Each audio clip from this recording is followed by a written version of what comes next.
So I was pretty much forced to kind of fit myself in. And that's the way my parents raised me. I mean, they raised me to be independent, to be strong. And my dad would tell me, well, if you're having trouble with something, he would tell me, well, pretend like I'm not here. Now, what are you going to do? So I learned how to be a strong person at a very young age and how to put myself forward. So as I got through high school and I got ready to get to graduation, I thought to myself, how am I going to get through the ceremony? Because I was 17 years old and I was so afraid I was going to fall in front of all of my high school and all the parents and all the kids. So at that point, for the first time in my life, I had to decide I have to do something. First, I didn't want to go. My parents said, no, you're not, you're going. So I thought, well, I have no other option, but I had to use a wheelchair for the very first time. I mean, I'd walked all the way up until I was 17 years old, graduated high school. So I got a manual wheelchair for the night, and for the first time in my life, I faced my high school classmates. I mean, that was a very difficult challenge, enormous. I mean, I'm going to tell you the truth. I was terrified to be in a wheelchair. I was embarrassed to be in a wheelchair, and I was ashamed to be in a wheelchair at that point. That was a shame for me because I wanted to be the man. I wanted to be the great. I didn't want to be anything perceived as less than that. But I went through that experience, and it turned out it was the best thing I ever did. That was the first real major change, other than having to go into leg braces. That was really the second really largest change in my life, because at that point, I knew I couldn't walk anymore. So I went off and I started college. And so I started college and I lived at home. And at that point, I got a scooter. Well, I was pretty excited about the scooter because the scooter was a lot more fun than being in a wheelchair. So I turned the scooter into an attraction. And so everybody knew Ed as the guy on the scooter. And so I had a great time in college and got a chance to participate in a lot of activities. I got my first job offer as an economics tutor. So I didn't even realize I was going to get paid for the job. So I did that, and I had a great time with the scooter. Graduated in 4 years. I was on the homecoming court at MU, Mizzou, in Columbia in 1989, and that was an honor and a privilege to do that. I got to be in the parade. It was a great time. Started law school in 1990, and I breezed through the first semester, no troubles. Midway through the second semester, I got really sick, and I thought it was a really, really bad flu, and my life has never been the same since. I had trouble with my energy, and that was like the first real sign that something else was going on besides just a peripheral nerve disease. But at that point, I didn't know. I was pretty much focused just on getting through school. I got better. I went on resumed school, and I cut my load back to accommodate what my limitations were. So I didn't think anything of it for the next 18 years. I moved to St. Louis and did a summer internship at a huge law firm, and I had that great experience. Again, I'm just being a normal guy. I went to the bars like other college students. I had a great time in law school. We had a great time. We had fun. We studied hard. So I was like anyone else. So after that, I graduated law school. It took me 5 years instead of 3 because I was having those energy issues that would continue to come up. I'd start off like I was going to go through it like a rocket, and then somewhere along the line, I just would slow down. I just could not sustain my energy. So I got a job at a really great law firm in 1995. I started work. Again, I breezed through the first year, no trouble at all. Midway through, 3/4 of the way through the second year, I started having trouble with that energy thing again. I just could not sustain my energy. And I was like, what is going on? So I went to my boss. I said, something's wrong. And so I went on sick leave. That's when they did the MRI on me, and that's when they determined that I had leukodystrophy. At that point, that's all they knew, because it was clinically diagnosed as leukodystrophy. So I had to retire early and came back home to Columbia. And like any other normal person, we do stupid things. We go to Vegas and we do stupid things. and things don't work out. But you know what? That's life, because I'm just like anybody else, right? So anyway, I'm done with that experience. In the meantime, I built a house and have no experience, but I needed to have an accommodation because with my condition, as it had progressed, it turns out I wasn't going to be able to really function in that apartment. So that was a blessing, one great thing that came out of that stupidity. But anyway, so I went on, and as I've gotten older, I've gone to another phase in my life where I started to experience pain, discomfort in my spine, and the nerve pain, pains in my feet, and pains in my spine. These are things I never experienced before. And so I was trying to figure all this out, again, without having any idea, what's really going on. So other than, because they didn't know anything about leukodystrophy. Where I live in Columbia, Missouri, they weren't doing research on leukodystrophy. So I went and continued to do a little bit of law practice on the part-time to help some family and friends. And so that grew into a kind of a busy thing. I was hopping every day. Stuff was going on all the time. And again, I was starting to progressively have more difficulty sustaining the energy as I've gone through that experience. So ultimately, a few years ago, I finally just had to come to grips with the fact that I can't do this anymore. I got to take care of myself. I've tried to be as if there was nothing wrong with me, as if I had no challenges, but I actually had to face some adjustments. But along the way in life, I've learned, as I've gone from no leg braces to wearing leg braces to the wheelchair for graduation, wheelchair to the scooter to the lift where, you could take the whole scooter apart in multiple pieces, to the one where you could just take a couple parts apart, to the one where you don't take anything apart, you just put it on the back end of the car and use an outside lift, to the point where, okay, that's not going to work anymore. I have to then now get a minivan. A minivan. This is crazy. I'm supposed to drive a Mercedes convertible. This whole thing about a minivan at 30 years of age, this is crazy, right? But anyway, so I had to accept being in a minivan because it was better than trying to struggle to get in the car. So I went from that to then getting with a power seat in there, to then going to the point where I could take the power seat out and actually drive from the wheelchair. So this has been this evolutionary process of change.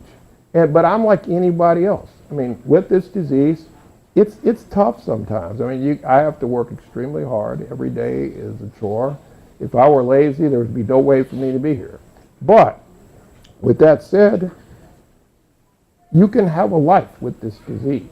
I mean, I've traveled now. I've been out here to D.C. The last time I was here in D.C., 1996, I had the blessing of being able to go to the inauguration and inaugural ball. That was great. So I've had a chance to go places. I've been to Vegas several times. I've been to New Orleans several times.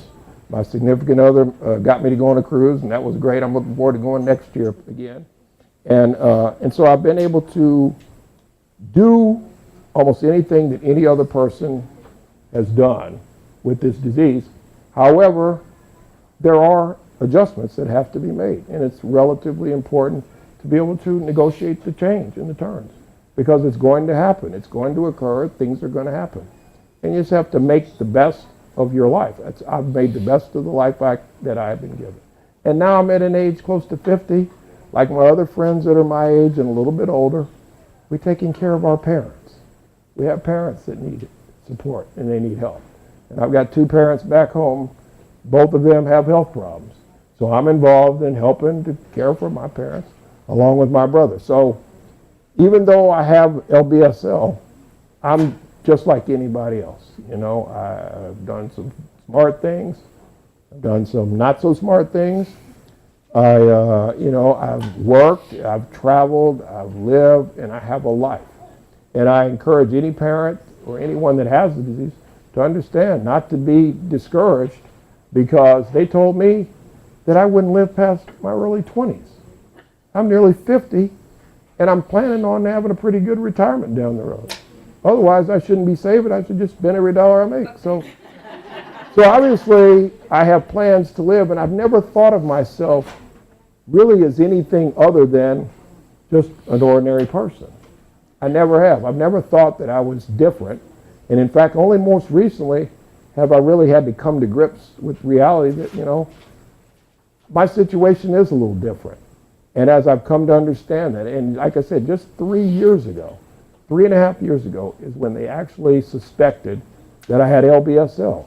All along, I was suspected of having a bunch of other different diseases for many years. And it wasn't until just 3.5 years ago that they discovered that, and then I started thinking about it. Well, so I started Googling LBSL. Well, let me think about what this is.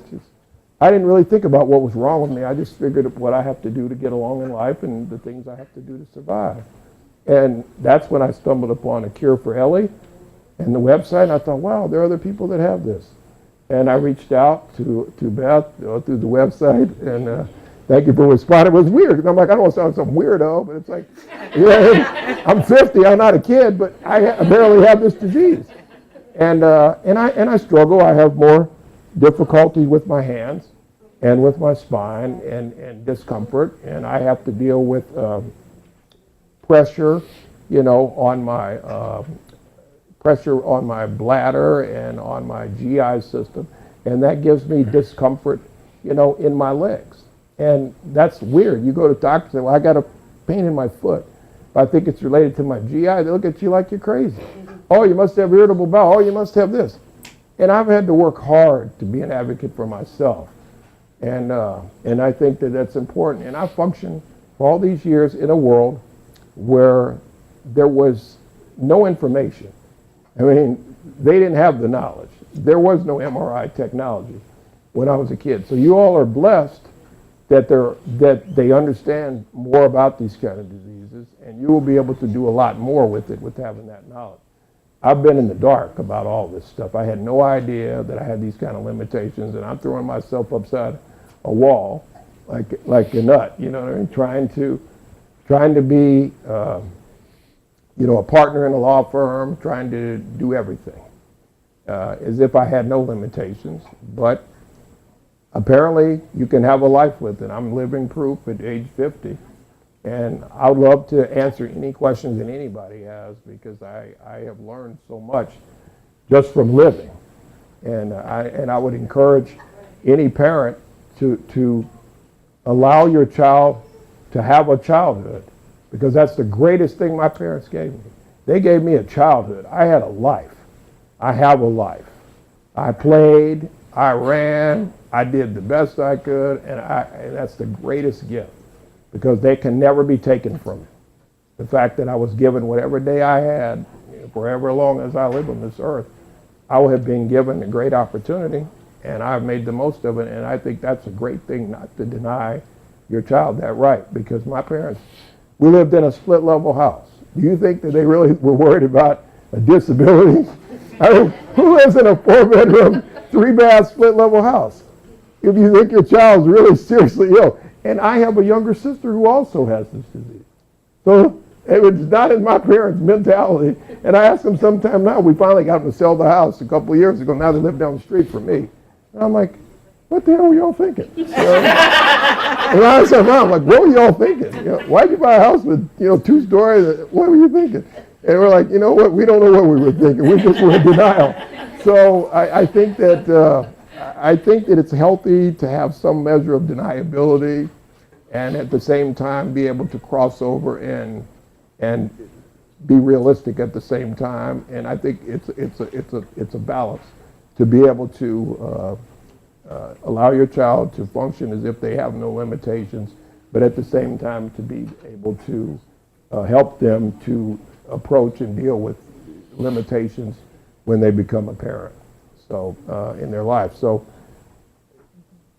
that's what I've gone through, and that's my story. And I wouldn't trade places with anybody. I really wouldn't. I've been having a great time. I'm having a great life, and I'm planning on a great retirement. And I'm planning on living for a pretty long time. I figure if I make it this far in life, then why should I think differently? I mean, my life expectancy seems good, and I eat like a maniac with good healthy stuff every day, and I exercise regularly, and I'm enjoying life. I live independently, It's tougher now. I need a little bit of help sometimes, but I have some special adaptive pants. You probably can't tell. They're called sitter pants, but they have an elastic waist, so I lose a few cool points there, you know. But I put a shirt over the top of them, no one can tell. And yeah, I do drive a minivan, but it is tricked out pretty good. It's leather, it's got power seats and a moonroof, so I feel pretty good about it. You know, I make a deal with it, and I'm going to try to rent a convertible Mercedes and my significant other take me for a ride for my 50th birthday, because I always wanted to get one. I was trying to figure out if I could rent one with the hand controls, just so I could drive it, because I just really wanted to do that. It's always been my dream, but yeah, I've enjoyed life, and like I said, I do physical therapy, you know, multiple times a week. I have a great therapist I work with, and she helps me to stand with a stander, puts me on a stander. These are things I didn't think of. I thought I only just wanted to get in a hot tub or something to stretch out. She's like, no, you can stand, and we stretch all the time, and I do some light weightlifting to keep myself strong, and I eat really a healthy diet, no special diet per se, but lots of fruits and vegetables, leafy greens, blueberries.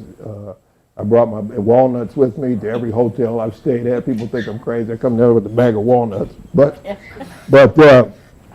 I'm committed to fighting for myself, and that's what you have to do. You have to fight for yourselves, and you have to fight for yourself, and you have to, and you can't think of yourself as less than anyone else, because you're not.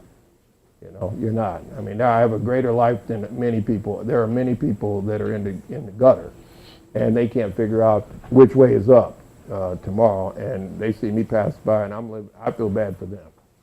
I really do. So I'm glad to be of help, and I'm really thankful to be here, and I'm just grateful for the opportunity to come and speak and share my humble story, because I'm just like any one of you. I have my good times, and sometimes times are tough. I've had a rough year. My girlfriend's had some real major health problems in June of last year. My mom's had a car wreck. My dad's had a car wreck. My dad got diagnosed with cancer. My mom had a fall. We lost a good friend to cancer. I mean, life doesn't care if I have LBSL or if I got ABC. It doesn't matter, because life goes on, and you have to deal with reality, and that's where I'm at.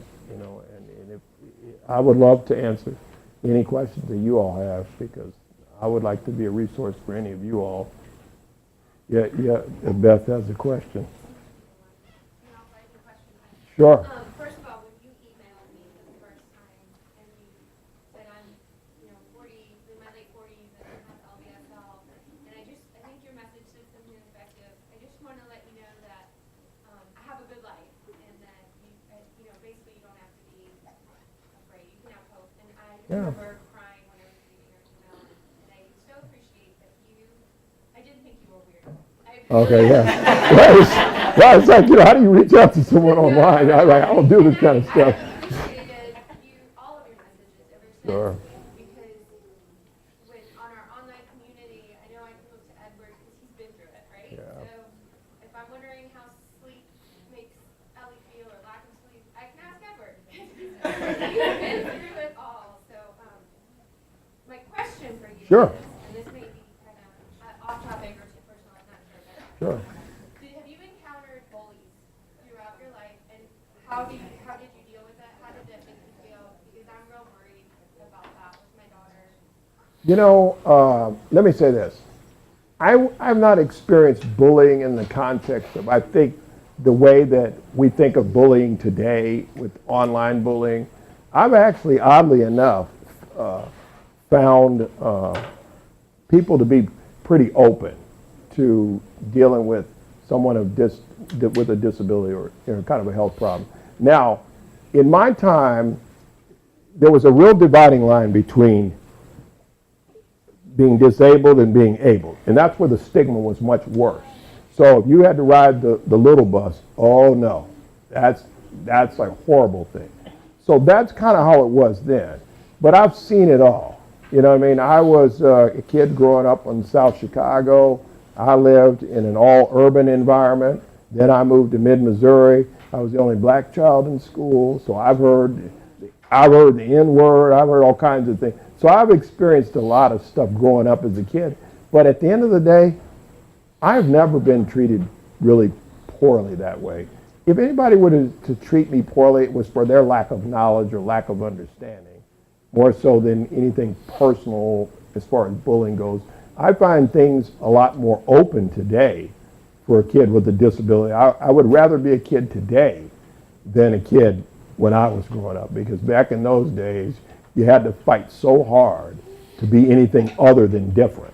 So that's why I wore the plastic leg braces where I could pull my sock up, because I didn't want anybody to know. That's how it was different then. So I feel like it's not so bad, not with disabilities today. And I think kids today can do all kinds of things that they couldn't do tomorrow, but years ago. But at the same time, we still do have some hotels that don't understand what an accommodation is. In fact, we checked in one a couple nights ago in West Virginia, and they told, oh yeah, roll-in shower, oh yeah, roll-in shower.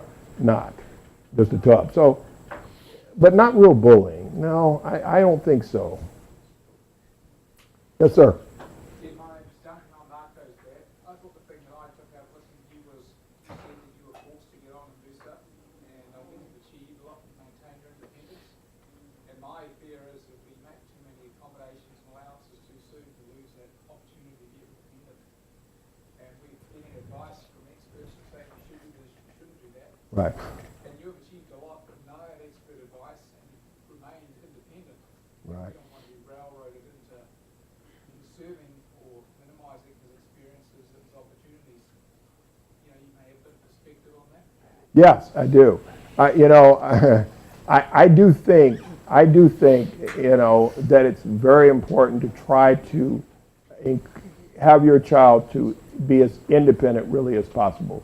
Accommodate really when necessary, but it's very important not to over accommodate. You know, to try to, because I think you get more out of a person when you push them to do more for themselves.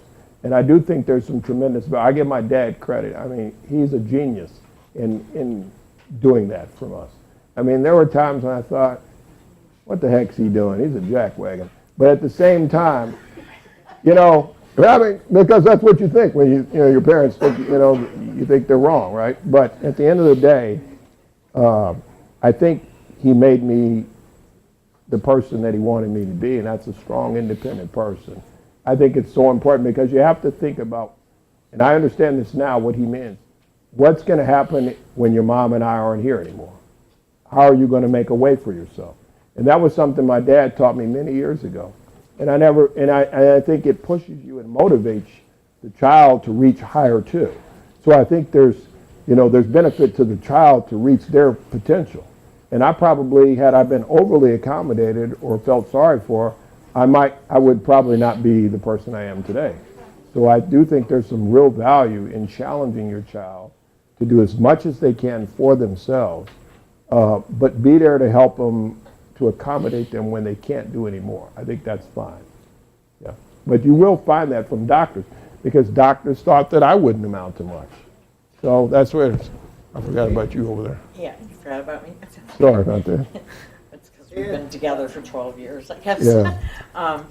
Well, when Ed and I first started going out and fell in love, and I decided to go to a doctor's appointment with him, and his primary care doctor looked at me and said, "What all do you do for him?" I said, "Well, I help him get dressed in the morning. I put his socks on. I put his shoes on. I help him with his shirt." She looked at me and she said, "Stop it, and stop it now. He needs to be as independent for as long as he can be. And I do not help him unless he specifically asks for me to help him." Yeah. And I think it's made for a healthier relationship because, you know, I'm not doing everything for him. And it's just, she was right. She was absolutely right. Yeah. So. I agree, and I agree. And sometimes even my parents, you know, and my mom, since they moved down the street from me, you know, Mom wants to come down and, you know, do this for me, do this for me. I said, "Look, Mama, I've been living here all these years without you and Dad, just because you all live down the street doesn't mean you have to come down here and help me with the laundry or help me with this. I said, just when you come to my house, don't do anything. I got a housekeeper, I got lawn care, I got everything covered. Don't worry. I got a system put together to shop and go my grocery shopping, and I manage my finances, and so I'm very independent. So I'm prepared to live with or without my parents, but I've been prepared for years because that's the way they raised me. And like I said, I had an idea one day. I was sitting at home, and this is a motivating factor for a child.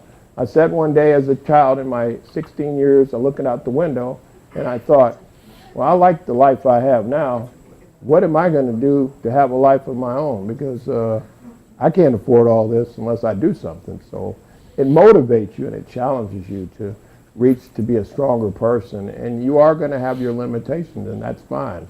Like I said, I've gone from the leg braces to the scooter to the chair, the SUV to the minivan.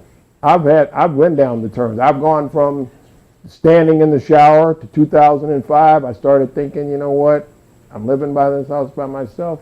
If I were to slip and fall, this could be a problem. So I started using a shower chair. You have to make adjustments. You have to make accommodations. You have to be able to make change. That's critically important. And whatever it takes to emotionally process that change in a healthy way, that's critical because you're going to make changes. Yes, sir. Yeah, I'll wait for expert time to understand your distaste for minivans in the last Sorry. Those seem like really practical choices to me. Yeah, you can haul a lot of stuff in them. But the question I had is, I think I've heard you say on the Facebook page, that the stress of law school and the stress of the job, you did mention how you fell ill with that stress. And so it's almost for you and Dr. Fatimi or any of the clinicians, is that an expectation that, there should be a management of just stress, both emotional and Yeah, societal? I think after the fact, that's what I've come to conclude. I really do, and I think that I handled personal life stress differently than business stress. I think the pace of trying to run the race as if I had no limitations, even though I had clearly documentable limitations, I think was the point that I had to come to grips with. I just had to come to grips with the fact that I can't do what everybody else does at the level that they do it at. I can think, I can solve problems. I just can't do it at that level, but I did discover that stress is important. And I live my life in a certain way so as to minimize my stress. That's how I manage my finances. It's how I manage my personal life. And I just don't take on things that I shouldn't take on that are going to cause me additional stress. I have no business, and in good conscience, I have no business working at anybody's law firm, billing 2,000 hours in a year. I have no business, as I did my last year working at that firm. One time I billed 200 hours in 1 month. I have no business working 7 days in a row, 3 weeks straight. That is just not sane. And so with good conscience, you have to live your life with a measure of honesty. And once you know what your limitations are, then you have, I think, an affirmative duty to exercise common sense and good judgment so as to put yourself in the right place. And I tell people this all the time. I said, I'm not going to go out and sign up for a house that costs double what my house costs just so I can have a bigger house. That is only going to stress me out more and cause me greater harm to my physical health. So I always try to keep things in front of me and at a level with which I can handle. Just as I told you all yesterday, I said, I probably won't be able to be here in the morning because it takes me 4 hours to get ready. That's not how it was 20 years ago. 25 years ago, I could jump out of the bed on 5 hours, 4 hours of sleep, throw on some clothes and head to class. I could not go to law school today. I could not do college today. So I'm glad I did it when I could because that was then and this is now. And I'm happy with today just as I was years ago.